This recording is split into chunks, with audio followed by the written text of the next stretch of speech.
Assalamualaikum warahmatullahi wabarakatuh. Ketemu lagi dengan channelnya Kembang Desa.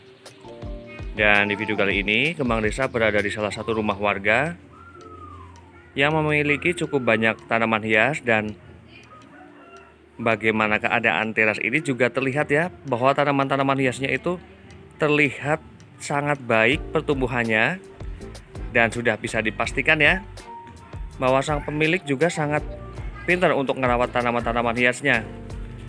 Dan selain merawat tanaman hias, sudah pastinya ya, peran media tanam itu sangat penting terhadap tanaman-tanaman hias tersebut, sehingga menjadi pertumbuhan tanaman tersebut itu menjadi sangat bagus.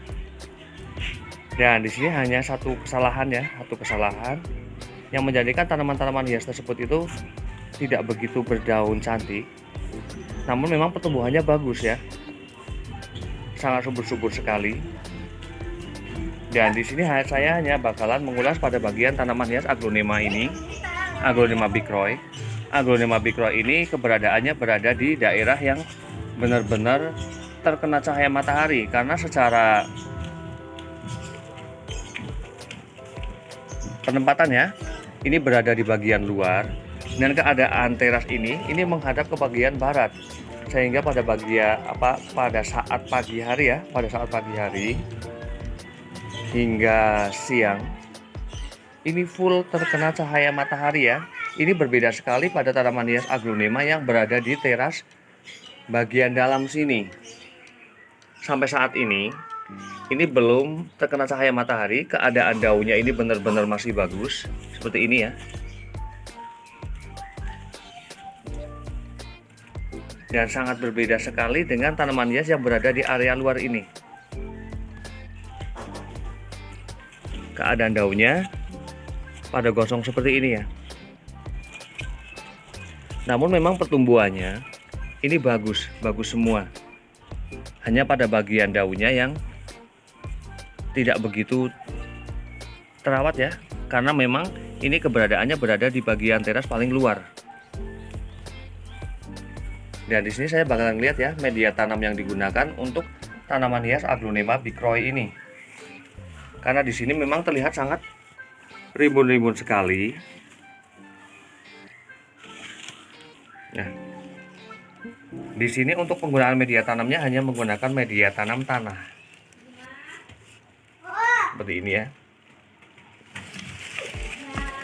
Sama juga pada bagian sini hanya menggunakan media tanam tanah yang hanya sedikit dicampur sekam mentah.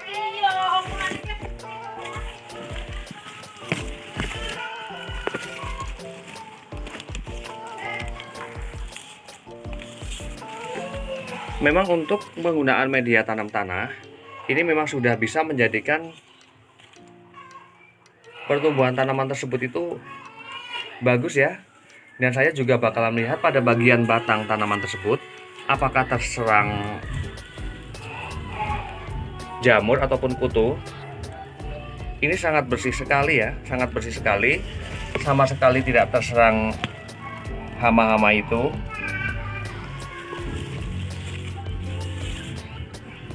Dan kemudian saya juga bakalan mengecek pada tanaman hias keladi wayang. Ini pastinya sangat berbeda sekali dengan tanaman hias Aglonema ya, untuk masalah warna dan ketahanan terhadap cahaya matahari.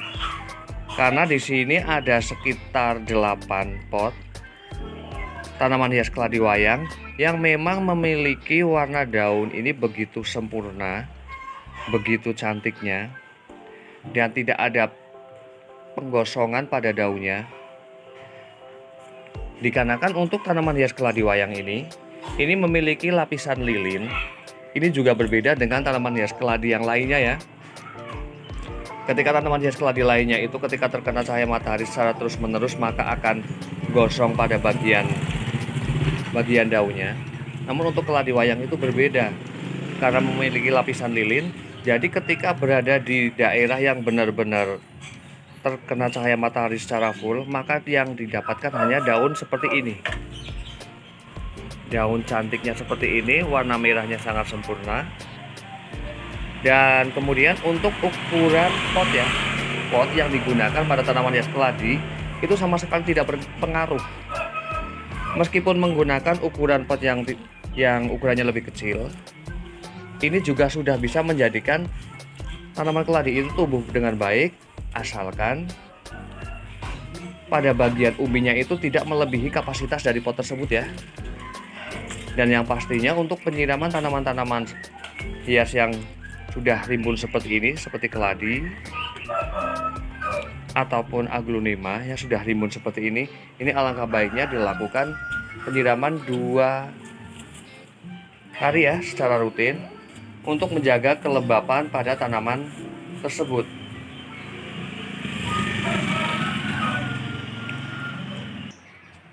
Dan di sini cerdasnya sang pemilik ya. Dalam menata tanaman hiasnya ini sangat rapi dan sangat memanfaatkan tempatnya. Karena pada bagian bawah sini ini adalah parit yang kemudian sang pemilik ini mengakalinya untuk dikasih bambu, papan bambu seperti ini untuk menaruh tanaman-tanaman hiasnya. Karena memang ketika seseorang sudah mencintai terhadap tanaman hias, itu maka sesuatu hal juga akan dilakukan untuk sekedar menjadikan halaman atau terasnya itu menjadi indah. Dan kemudian pada bagian sisi sini, di sini ada tanaman hias, ini jenis apa ya? Tapi kalau orang-orang desa sebutnya ini jenisnya lombok pudel, tapi saya nggak tahu secara ilmiahnya ini namanya apa. Kemudian juga ada tanaman hias kalandiva. Itu warnanya sangat cantik sekali ya, sangat cantik sekali. Dan kemudian pada bagian sisi sini, ini juga ada tanaman hias kalandiva dan ada keladi wayang. Di sini benar-benar sang pemilik ini benar-benar memanfaatkan pada bagian teras dan halamannya hanya untuk sekedar menaruh tanaman-tanaman hiasnya. Ini ya.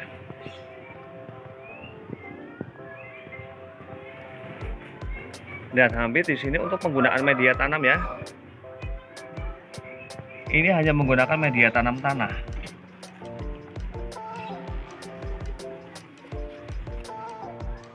Karena memang untuk penggunaan media tanam tanah itu tidak terlalu beresiko ya.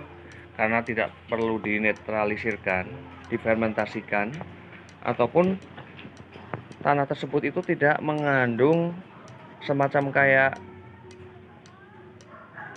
unsur hara sehingga mengundang jamur ataupun kutu-kutu yang lainnya ya, sehingga sangat aman sekali ketika menggunakan media tanam tanah.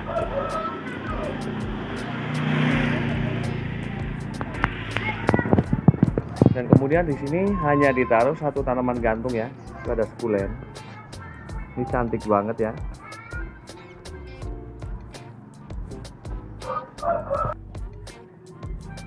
Dan kemudian pada bagian sisi sini juga ada tanaman hias, ada sansevieria yang ukuran mini ya.